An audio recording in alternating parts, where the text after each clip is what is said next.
Hey there, Saki here from SAKITECH, and in today's video we will do a full comparison between the Samsung Galaxy Note 9 versus the Samsung Galaxy Note 10 Plus. The Note 9 was released in August 2018 and quickly became one of the best smartphones ever created with minimum compromises, while the Note 10 Plus was released in August 2019, the successor to the Note 9. So naturally, people want to compare the two and ask questions such as, do I upgrade from the Note 9 to the Note 10 Plus? Or if I'm in the market to buy the Note 9 or the Note 10 Plus, which one do I get? So in this video, I will answer those questions directly by doing a full and complete comparison of every aspect of these smartphones. In the end, we will tie everything together in a conclusion to give you precise answers. Let's get started by taking a look at the build and design. Now before we dive in, if you find my videos useful, make sure to click that subscribe button and also make sure to click that bell icon on the side to get notified every time I upload a new video. And of course, if you do use Twitter, Instagram, or Facebook, make sure to follow me on all at SAKITECH Online, also for the latest updates. Alright, let's dive in. Both of these smartphones follow a similar build. They use Gorilla Glass for the front display and for the back panel, while a metal band secures the edges. It's a tried and true formula, and the final result is a solid build and $1 million in-hand feel. Now when it comes to the actual design, we do have some differences. The Note 9 has no notches or holes in its display and offers a nearly all-screen display with extremely small bezels. The Note 10, on the other hand, comes with a center cutout on its display, which does house the front camera, a process which allows Samsung to make the bezels even slimmer, bringing the Note 10 one step closer to the future of true all-screen displays. The overall design of both of these smartphones is sensational, with the only major difference being the hole with super thin bezels versus no hole with slightly larger bezels. And of course, on the rear, you have a vertical layout on the Note 10 and a horizontal layout on the Note 9.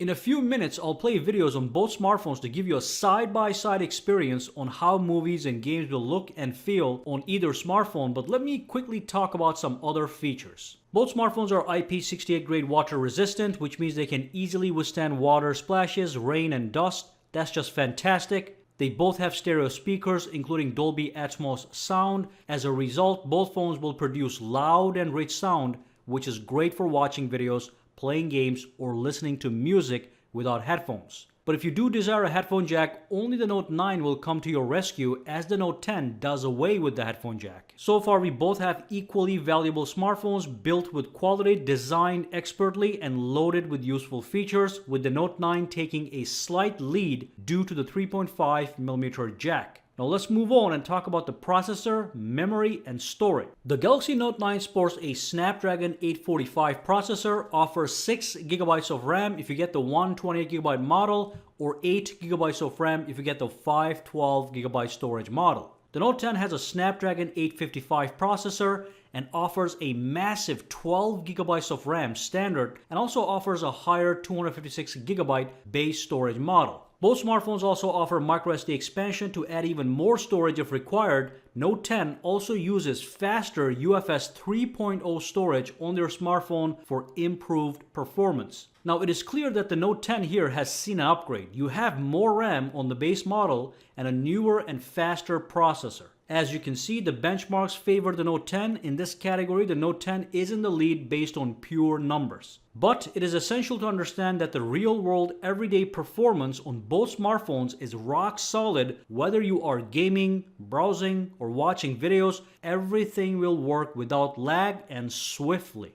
Now let's move on and talk about the dimensions. Side by side, they have the same footprint, but it is clear that the Note 10 is able to offer a larger display despite similar dimensions. Nobody really cares about the dimensions anymore, so let's move on to a more important category, the display. Note 9 has a gorgeous Super AMOLED 6.4-inch display with a resolution of 2960 by 1440 and 516 pixels per inches. It also supports HDR10. The Note 10 Plus has a gorgeous dynamic AMOLED 6.8-inch display with a resolution of 3040 by 1440 and 498 pixels per inches. It does support the newer HDR10 Plus version. When it comes to the quality of these displays, they both offer a top-notch display experience. Just look at how crisp and clear they are. The Note 9 takes a small lead due to its HDR10 Plus compatibility, and there is certainly some slight enhancements in display quality as well, but nothing to sing hosannas over. The bigger concern is going to be whether or not you want a hole-free display versus one that does have a hole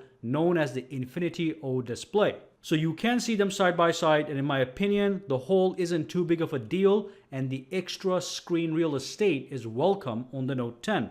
However, Note 9 still brings to the table a hole-free and a notch-free display that some people might be more attracted to. Now let's move on and talk about the actual software experience. Both smartphones run on the latest version of Android with the new One UI overlay, so essentially the software experience is going to be identical on both smartphones. Both have the new and cool night mode, which gives you a dark, easy on the eyes theme. Both have the latest Android Pie features, and both have all the Samsung specific perks like the fully customizable edge panels that offer a bunch of very useful side screen widgets such as calculators, compass, weather, and much more. Both phones also offer the S Pen functionality. S Pen is a multifunctional tool that brings a new dimension of functionality to these smartphones. It allows for precision writing, precision sketching, and precision drawing if you desire. You also get access to the Air Command menu on both smartphones, which has some useful functions. Finally, with the S Pen, both smartphones are able to use the S Pen as a remote control to control your smartphone from a distance via Bluetooth. For example, both S Pens can be used as a remote shutter button to take photos remotely on the camera app. The only thing is Note 10's S Pen has a few more extra remote control gestures that extends this remote control functionality where you can wave the S Pen up or down or left or right to control your Note 10.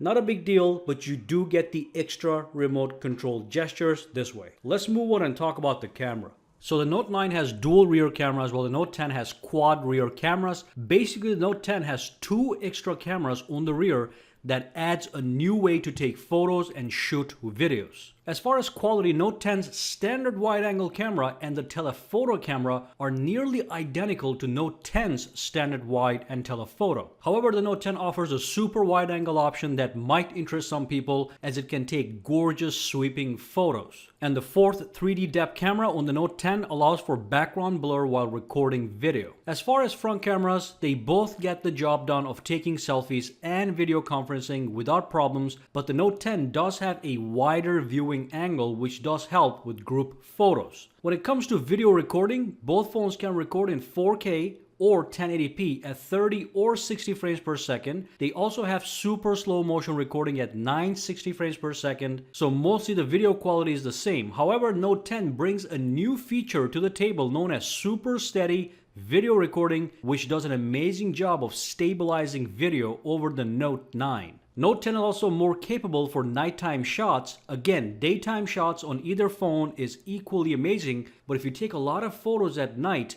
Note 10 does have a lead and a dedicated night mode option. So to summarize, both smartphones do have flagship-worthy cameras. However, the Note 10 brings two extra cameras to the table, offers superior video stabilization, and has the night mode. So all these things in combination give it a lead over the Note 9 as a total package. If you're not deep into photography and are satisfied with the options the Note 9 offers, which are still plenty, then you don't have to worry about the camera too much. But if you do want that wide-angle camera for any reason, better nighttime shots, and better video stabilization, then camera becomes important.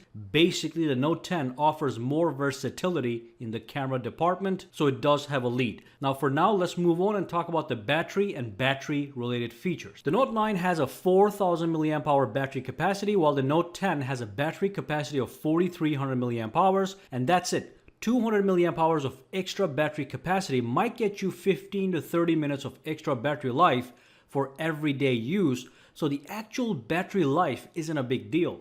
Now, both smartphones do have fast charging and fast wireless charging. However, the Note 10 has significantly faster charging times for wired charging. It charges from 0 to 100 with the included power adapter in around 65 minutes. That's 1 hour. The Note 9 takes around 1 hour and 55 minutes. That's a huge difference. Note 10 also charges faster wirelessly. On top of that, Note 10 also has the wireless power share feature, which basically transforms your Note 10 into a wireless charger so you can charge other smartphones that support wireless charging. And especially useful is the fact that you can charge other accessories such as a smartwatch or your wireless earbuds. So the Note 10 has a clear lead in the battery department, faster charging, and more features. Now let's talk about biometrics and security. So the Note 9 has 3 ways to unlock your smartphone. It offers an iris scanner, a standard face unlock, and a physical fingerprint scanner found on the rear of the device. The Note 10 offers 2 ways to unlock your smartphone. It offers a standard face unlock and a brand new in-display ultrasonic fingerprint sensor. Basically, I'll give you my personal opinion here and state that I much prefer a fingerprint sensor that is on the front of the display. Not only is it extremely practical and convenient, but also it is a very attractive feature from a technological perspective that it's built into the display. It's got that futuristic science fiction appeal. I would certainly prefer this over an iris scanner unless the iris scanner was also built into the display. As for pricing, Note 10 Plus starts at $1,100 while the Note 10 officially starts at $1,000. However, Note 10 is going to be available for much lower prices all the time. I have seen it as low as $700 and mostly it can be found around $800 if you look carefully. So those are the prices. Now let's tie everything together and draw a conclusion. Alright, so how do we draw a conclusion? Very simple. Let's list all the notable advantages of the Note 10 over the Note 9 and see if the difference is worth an upgrade. Note 10 has a faster processor, higher base RAM, and higher base storage. Note 10 has faster charging and the wireless power share feature. Note 10 also has an in-display fingerprint sensor. And finally, Note 10 does have better cameras and more camera versatility. And that's it. I do have to be very clear and state that though these are notable upgrades, they don't amount to anything revolutionary other than the in-display fingerprint sensor, which I think is high tech. So even though we have a lot of upgrades, it's nothing to go crazy about, especially when you're comparing the Note 9 to the Note 10. So if you do currently own a Note 9, there really is no compelling reason to upgrade. If you did have a Note 8 and you wanted to upgrade to the Note 10, I would say that would be a sensible upgrade, but Note 9 still has high-end performance, strong multimedia features such as stereo speakers with Dolby sound, has a headphone jack that the Note 10 lacks, has several biometric options for versatility, and of course has the powerful S Pen with almost the same functionality as the latest S Pen. It certainly is quite an attractive package overall and a true power phone. Now the Note 10 is definitely slightly better, but still there's no need to upgrade. Do upgrade only if you must have the latest and greatest on the market, and we do have people like that, including myself. Now if you are in the market to buy the Note 9 or the Note 10, I might even say get the 9 because it can be acquired a lot cheaper and has maximum features. However, again, the Note 10 should be acquired for people looking to get the latest and greatest. And that brings us to the end of this video. If you do have any questions, comments, or concerns, drop them down below and let me know exactly what you did, what you own, what you upgraded to, and your feelings. So drop them all down below. I will see you guys in the next video. Alright, so if you found this video useful, make sure to subscribe to SAKITECH by clicking that button, and also click that bell icon on the side to make sure you get notified every time I upload a new video. And if you do use Twitter, Instagram, or Facebook, you can follow me at SAKITECH online to get the latest updates as well. Alright, have a fantastic day.